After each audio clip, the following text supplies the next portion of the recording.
bit of review afterwards as well. Really, really great, really funny show. Highly recommended. Anyhow, Mikey is also a Reds fan, and I'm hoping to have him on the show to discuss Liverpool's season as a whole, break it down. So looking at having that in the next couple of weeks.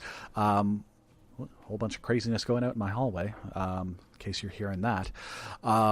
So this past Saturday was, of course, the Champions League final, which ended Liverpool 1, Real Madrid 3. I think there's a lot of takeaways from that particular game. I've had some time to digest it. There was it was a disappointing finish to what was otherwise a really fantastic Champions League campaign by Liverpool. I think that the positives that can be taken away from it is that we are only going to improve from that position. It's the beginning of something, not the ending of something. What else can be said about it? Honestly, I think that you can't fault the second goal from Madrid, which was just a beautiful overhead kick from Gareth Bale. When you're able to bring on one of the world's most expensive attacking players in Gareth Bale off of the bench after the first half, it's hard to contend with that, no matter who you are. I thought that the first goal, which was just a bit of a crazy mistake from Loris Karius, Liverpool's goalkeeper. I thought that the play before that should have been whistled offside. I think Karim Benzema was in an offside position as the pass came in. So when Karius collected the ball, the play should have been stopped, but it wasn't, and Karius then threw the ball directly into Karim Benzema's path, and he scored in a real crazy way. And then the third goal for Madrid, completely unacceptable mistake from Karius, and I know that it's haunting him to this day. Kind of both tried to catch and parry the ball out, and it just sort of went through his gloves and into the back of the net. On the other side of things, Sadio Mane's goal from a corner, really beautiful header, gave a bit of hope when the game was still at 1-0. Disappointing that was the only goal that we got to see from Liverpool. I was expecting a lot of goals in that game. It was certainly not a boring finish by any stretch of the imagination, but nonetheless disappointing. Also, Sergio Ramos is a bad man and should have had a red card for both his just disgusting tackle on Mohamed Salah. Here's the thing: there's a difference between being a bit of a bastard and getting stuck in and being a bit nippy and riding the edge of what's acceptable. You kind of want that type of player on your team. I've seen that take around Sergio Ramos from a lot of different folks. That he's kind of the type of player that you love to have on your team, but you hate when you're playing against him in opposition. To me, it's the shit-eating grin that he had on his face when Salah was being subbed off for being injured. That sort of said mission accomplished, that pushes it into a different territory. I don't want that player on my team. He was looking to take Salah out of the game by hook or by crook, in this case very much by crook, and I think that was a red card all day. Also, later on in the game, on a corner, he elbowed Karius in the head, which, again, if the referee had seen that, there's there's an official on the goal line who's supposed to relay that sort of information to the referee. There's another red right there for dangerous play. But coulda, woulda, shoulda. It is what it is. Ultimately, though, really fantastic day. It was the first opportunity that I had to go out and hang out with the local Liverpool Supporters Club here in Halifax. Not yet an official supporters club as recognized by Liverpool, but that's the aim, I guess, for next season. A few of the guys started at Maxwell's Plum, had some brunch there. I met up with them at Stainer's Wharf, where I joined them for a beer. Got to meet a few folks. Meet Chris, who's one of the head organizers of the group.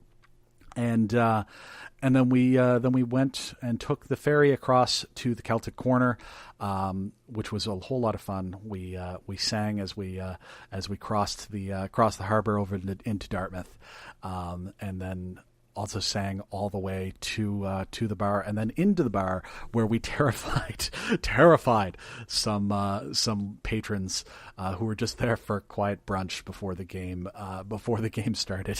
I want to say that there was over 200 folks packed into that bar. I could be completely wrong about that.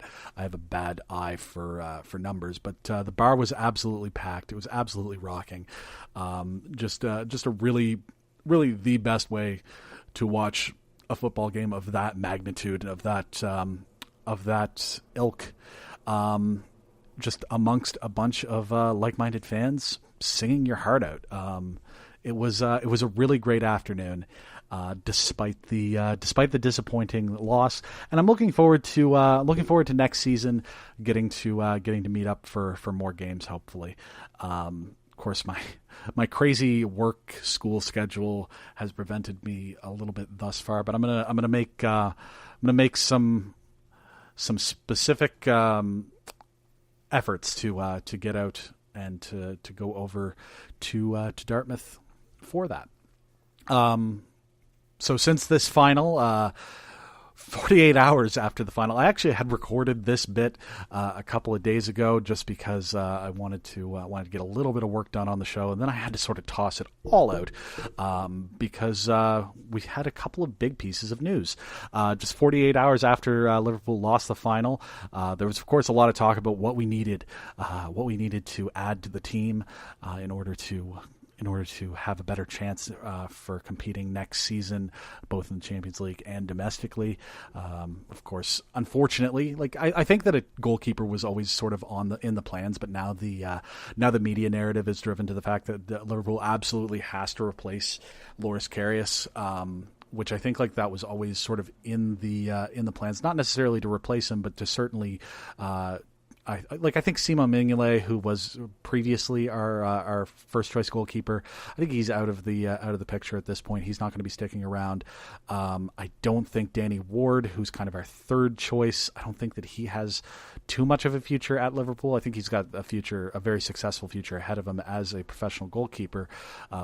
Probably in the Premier League, in a solidly mid-table club. I think he's going to do fine there. I just don't necessarily see him being our first choice anytime soon. I think that Loris Karius, he's 24. He's got a lot of upside. The goalkeepers oftentimes don't reach their peak until much later in their career, as comparison to an outfield player. It's about honing your craft through game time, and you don't have to worry about losing pace if you're a goalkeeper, right? So I think that it was always in the cards to try and upgrade on Karius for at least the short term. Unfortunately, now it's looking like it's kind of a necessity based on his performance in Kiev. So as the conversation was swirling around when is Liverpool going to pick up a goalkeeper, possibly Alisson from Roma, also linked to Jan Oblak from Atletico Madrid. That would be my preference. I don't see it as being particularly likely, but you know what? We can dream. Anyhow, just as that was the big piece of a conversation, and also the fact that we need another winger, but looks like Fekir is going to be taking on that role. Out of nowhere, Liverpool signs Fabinho. Defensive midfielder who can also play as a right defender or right wing, right back. There we go. That's what I was trying for. Just out of nowhere, we're linked with him, and we signed him from Monaco. And when I say out of nowhere, I mean literally. I was away from Reddit for 5 minutes. It seemed I think it was the difference between getting home from school and going to work. And I check Reddit, and we are linked with him. There's some talk that we've signed him, and then there's the official club announcement that he's gone through his physical and will be joining the club officially when the transfer market opens. craziness. Fabinho is honestly like the type of player that we've needed. He's touted as being a true sort of defensive midfielder, in the mold of Lucas Leiva when he first joined the club. If you think back to Lucas Leiva when he first joined the club, he was an absolute destroyer in midfield, sat in front of the back four, and really sort of dictated the play and allowed the other midfield partners to sort of move forward. I think that ultimately this is going to be a fantastic signing for Liverpool. Of course, we already have Naby Keita coming in. Then we're probably looking at a winger, probably looking at a goaltender, and like maybe one more defender for cover. And like, hot damn, like that's some good work right there. And it looks like we could be announcing our next signing, which is rumored to be Fekir any second now. So I'm looking forward to that, and I'm excited about it. And then also on Thursday morning, out of nowhere, Zinedine Zidane, manager of Real Madrid, on the heels of winning the third Champions League trophy in a row, has stepped down as manager of Real Madrid, which is pretty crazy. He's obviously an incredibly talented man, an incredibly talented coach. I think there's something to be said that Real Madrid, you could almost coach them on autopilot. But it's goes without saying that he did a really good job of managing what are some obviously pretty huge egos in the Real Madrid locker room. And you know what? Kudos to him, I guess. He's never going to escape being the guy who headbutted a player in the World Cup final, though. That's never going to not be what he's remembered for, which is a shame because of course he was a fantastic player in his own right.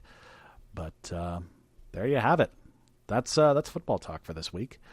Right after this, we're going to talk about some local news stories, newspaper stories, and also one from abroad, which have a bit of a link to the football talk. We'll get into it. We'll get there. We'll get there. How are you? Hope you're well. After this.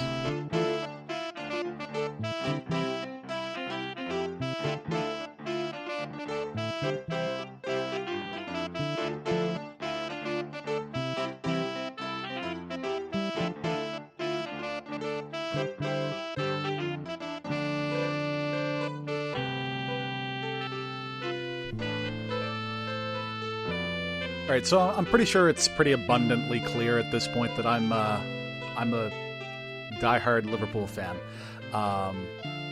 and we as a modern Liverpool fan, I experience a lot of things through the internet, and that means a lot of memes.